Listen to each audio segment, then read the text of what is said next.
CM योगी ने जब विपक्ष के आरोपों पर बोलना शुरू किया तो विपक्ष एकदम शांत बैठा रहा और सीएम योगी ऐसे ही 90 मिनट तक बोलते रहे। वैसे तो महाकुंभ को लेकर विपक्ष ने कई सवाल उठाए, लेकिन एक सवाल विपक्ष संगम के पानी की गुणवत्ता को लेकर लगातार उठा रहा था। सीएम योगी ने इसका भी जवाब दिया, वो भी तथ्यों के साथ। देखिए ये रिपोर्ट।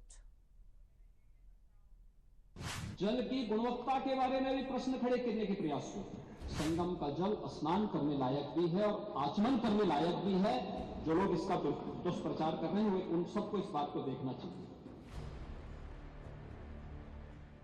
सीएम योगी बुधवार को यूपी विधानसभा में पूरी तैयारी के साथ पहुंचे थे। विपक्ष ने महाकुंभ को लेकर जितने भी आरोप लगाए, सीएम योगी ने विपक्ष के उन सभी आरोपों का जवाब दिया। विपक्ष का एक आरोप संगम के पानी की गुणवत्ता पर भी था, जिसको लेकर विपक्ष लगातार योगी सरकार से सवाल कर रहा था। बुधवार को सीएम योगी ने विपक्ष के इस आरोप का भी जवाब दिया, लेकिन उससे पहले 2013 का वो महाकुंभ भी याद कराया, जिसका आयोजन अखिलेश सरकार ने कराया था। जल की गुणवत्ता के बारे में भी प्रश्न खड़े करने के प्रयास हुए। याद रखना, 2013 में बायोरेमेडिएशन या जियो ट्यूब की व्यवस्था बहुत सीमित थी और परिणाम क्या था?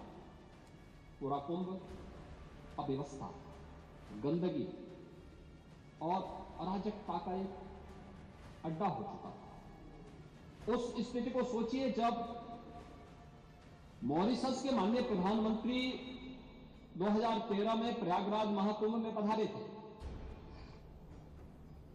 और गंगा में गंदगी देख करके, अव्यवस्था देख करके, पॉल्यूशन की मात्रा को देख करके उन्होंने स्नान करने से इनकार कर दिया। 2025 में जब हम लोग आए तो मैंने तो आपको आंकड़े बता दिए कि 56 करोड़ से अधिक श्रद्धालु अभी स्नान कर चुके हैं। एक सप्ताह बाकी है। 81 नालों को यानी 261 MLD के जो वहां के नाले सभी को टेप किया गया है, और टेप ही नहीं किया गया बल्कि उसके बारे में जो सरकार की व्यवस्थाएं बनाई गई उसके बारे में मैं विस्तार से सदन में कहना चाहूंगा, क्योंकि बहुत सारे लोग अभी उसके बारे में दुष्प्रचार करने की अपनी उस प्रवृत्ति से बाज नहीं आएंगे और इसलिए मैं उसके बारे में बताना चाहूंगा। संगम के प्रदूषित पानी वाले विपक्ष के आरोपों पर सीएम योगी ने जवाब तथ्यों के साथ सदन में रखा। पहले विपक्ष को साफ पानी होने का मानक बताया, फिर संगम का पानी उन मानकों पर कितना खरा उतरा है इसका लेखा जोखा भी जांच के आधार पर सदन में रख दिया। कि गंगा जी हो या यमुना जी हो, प्रयागराज के जितने भी वहां पे संगम स्थल से जुड़े हुए जितने भी वहां के अगल बगल के जितने भी नाले हैं, जितने भी इस प्रकार के सीवर का है, ड्रेनेज का है, सबको टेप करके या तो STP में या बायोरेमेडिएशन या जियो ट्यूब के माध्यम से उनके शुद्धिकरण के बाद ही उसे वहां पर वो किया जा रहा है। दूसरा है ट्रीटमेंट के बाद ही उस जल को छोड़ा जा रहा है। जल की शुद्धता के जो मानक होते हैं वह 2 स्तर पर जांची जाती है। एक तो BOD स्तर पर, बायोलॉजिकल ऑक्सीजन डिमांड के रूप में, और दूसरा DO के रूप में, डिजॉल्व ऑक्सीजन के रूप में। और इन दोनों के मानक निर्धारित हैं। इन दोनों के मानक निर्धारित हैं जिसमें BOD 3 या उससे कम होना चाहिए और DO जो डिजॉल्व ऑक्सीजन की मात्रा है वो 5 से अधिक होनी चाहिए। जल में स्नान करने के लिए जल की जो मात्रा होती है उसमें ये मात्रा इस रूप में होनी चाहिए। यहां पर मैं आपको बताना चाहता हूं कि उत्तर प्रदेश जो पॉल्यूशन कंट्रोल बोर्ड है वो लगातार वहां पे जल की मॉनिटरिंग करता है, उसकी गुणवत्ता को बनाए रखने के लिए कार्य कर रहा है। और आज की जो उनकी रिपोर्ट है संगम की, कि संगम और उसके आगे पीछे जो BOD है वो 3 या उससे कम है और डिजॉल्व ऑक्सीजन की मात्रा ये 8 और 9 से अधिक पाई जा रही है। यानी संगम का जल स्नान करने लायक भी है और आचमन करने लायक भी है। जो लोग इसका दुष्प्रचार कर रहे हैं उन सबको इस बात को देखना चाहिए।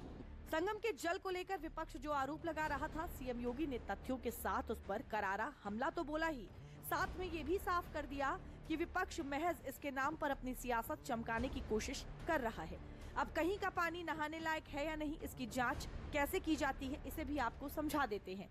जल स्नान करने लायक है या नहीं, इसकी जांच 2 स्तर पर की जाती है। पहला BOD यानी बायोकेमिकल ऑक्सीजन डिमांड, दूसरा DO यानी घुलित ऑक्सीजन। इन दोनों के भी मानक निर्धारित हैं। स्नान करने लायक जल के लिए BOD 3 या उससे कम होनी चाहिए और DO की मात्रा 5 से ज्यादा होनी चाहिए। यूपी प्रदूषण नियंत्रण बोर्ड के मुताबिक संगम या उसके आसपास की BOD 3 से कम है और DO यानी घुलित ऑक्सीजन की मात्रा 8 और 9 से ज्यादा पाई गई।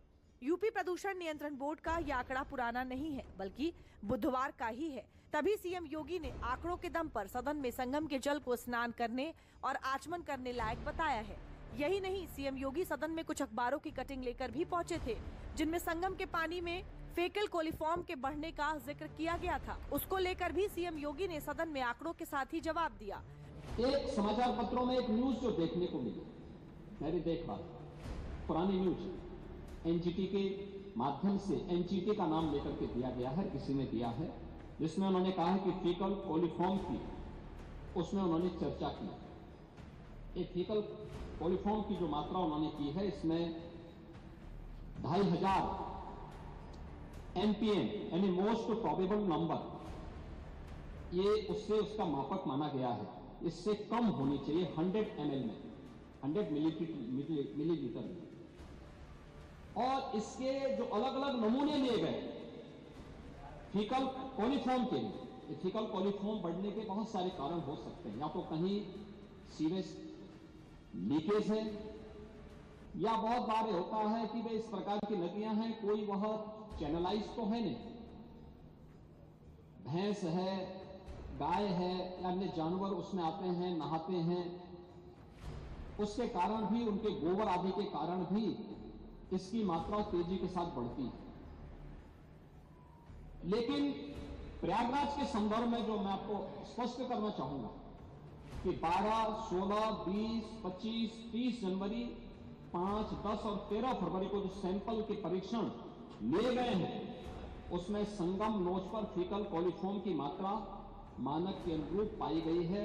ये Uttar Pradesh pollution control board का है, जो 2500 MPM प्रति 100 ml से कम पाई गई है। इसका मतलब जो दुष्प्रचार कर रहे हैं केवल कुंभ महाकुंभ को बदनाम करने की साजिश का हिस्सा है। और केंद्रीय प्रदूषण नियंत्रण बोर्ड में भी, जिनके नाम पर खबर है, उन्होंने भी 12, 13 एवं 15 जनवरी की रिपोर्ट में इसकी मात्रा को 2000 या उससे कम पाया, यानी 2500 से कम ही पाया है। यह भी इसमें मैं आपको स्पष्ट करना चाहता हूं। यूपी विधानसभा सीएम योगी की दहाड़ से बुधवार को गूंजता रहा। एक एक करके सीएम योगी ने महाकुंभ को लेकर विपक्ष की तरफ से लगाए गए सभी आरोपों के जवाब दिए और विपक्ष की सियासत पर करारा हमला भी बोला। और अब आपको इस समय की बड़ी खबर बता दें, दिल्ली के नए सीएम का ऐलान हो गया है। खबर जिस पर पूरे देश की नजर थी, रेखा गुप्ता होंगी दिल्ली की नई सीएम। बड़ी खबर, दिल्ली के सीएम का नाम का ऐलान, प्रवेश वर्मा बनेंगे दिल्ली के डिप्टी सीएम। और देखिए, कई दिन से इसका इंतजार था। दिल्ली चुनाव के नतीजे आने के बाद से ही शालीमार बाग से चुनाव जीती है रेखा गुप्ता। आपको बता दें, छात्र जीवन से ही एबीवीपी से जुड़ी हुई हैं। कल दोपहर 12 बजे रामलीला मैदान में होगा शपथ ग्रहण समारोह और रेखा गुप्ता के सीएम बनते ही चौथी महिला मुख्यमंत्री दिल्ली की। दिल्ली के नए सीएम का ऐलान, शीला दीक्षित, सुषमा स्वराज, आतिशी के बाद चौथी महिला मुख्यमंत्री बनेंगी दिल्ली की। रेखा गुप्ता के नाम पर मोहर लग गई है। प्रवेश वर्मा बनेंगे दिल्ली के डिप्टी सीएम और लगातार इस पर नजर बनी हुई थी सबकी। एक बड़ा सस्पेंस जो है वो क्रिएट किया गया था। हालांकि रेखा गुप्ता जो है, उनके नाम के कयास लगाए जा रहे थे, जिन कुछ नामों का बार बार जिक्र हो रहा था। आप तस्वीरें देख सकते हैं अपनी टीवी स्क्रीन पर, रेखा गुप्ता के घर के बाहर की तस्वीरें, किस तरह से लोग वहां पर इकट्ठे हुए। और आपको बता दें कि आज शाम से ही जो भी जिन कैंडिडेट्स को अनुमान लगाया जा रहा था, उनके घरों के बाहर जो भीड़ है वो दिखाई दे रही थी। लेकिन अब जब इस नाम पर मोहर लग गई है तो आप देख सकते हैं उनके घर के बाहर की तस्वीर। रेखा गुप्ता 50 साल की हैं, चौथी महिला मुख्यमंत्री बनेंगी दिल्ली की और इनका भी नाम शामिल था। तमाम जो कयास लगाए जा रहे थे उसमें इनका नाम शामिल था। कई ऐसे नाम थे, प्रवेश वर्मा जो अब डिप्टी सीएम बनेंगे दिल्ली के। और कल जो है वो ओथ सेरेमनी होगी और कल के लिए जो तमाम तैयारियां हैं वो लगातार चल रही थी। हमने आपको तस्वीरें भी दिखाई थी किस तरह से कल की तैयारियों को लेकर बस जो सस्पेंस था वो बना हुआ था सिर्फ और सिर्फ केवल नाम को लेकर, और अब वो नाम भी जो है उस पर जो सस्पेंस है वो पूरी तरह से अब खत्म हो चुका है। लेकिन आइए आपको अब बता देते हैं कि रेखा गुप्ता जो अब दिल्ली की नई सीएम होंगी, कौन है वो, उनके बारे में भी आपको कुछ जानकारी दे देते हैं। किस तरह से रेखा गुप्ता का जो सियासी सफर है वो रहा। दिल्ली की शालीमार बाग विधानसभा सीट से उन्होंने इस बार चुनाव जीता है। पिछले 2 बार से विधानसभा का चुनाव वो हार रही थी, लेकिन इस बार का चुनाव उन्होंने शालीमार बाग विधानसभा सीट से जीता है।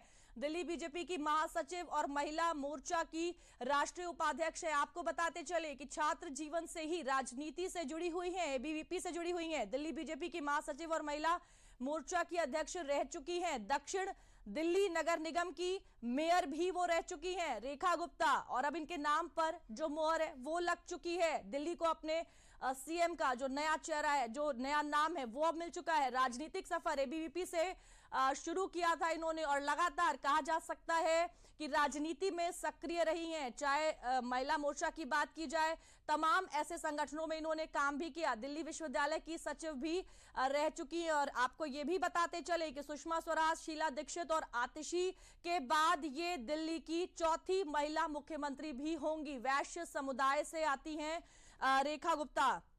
तो देखिए, जिस नाम को लेकर सस्पेंस बना हुआ था वो सस्पेंस अब पूरी तरह से खुल गया है, और इसका इंतजार कहीं ना कहीं पूरा देश कर रहा था।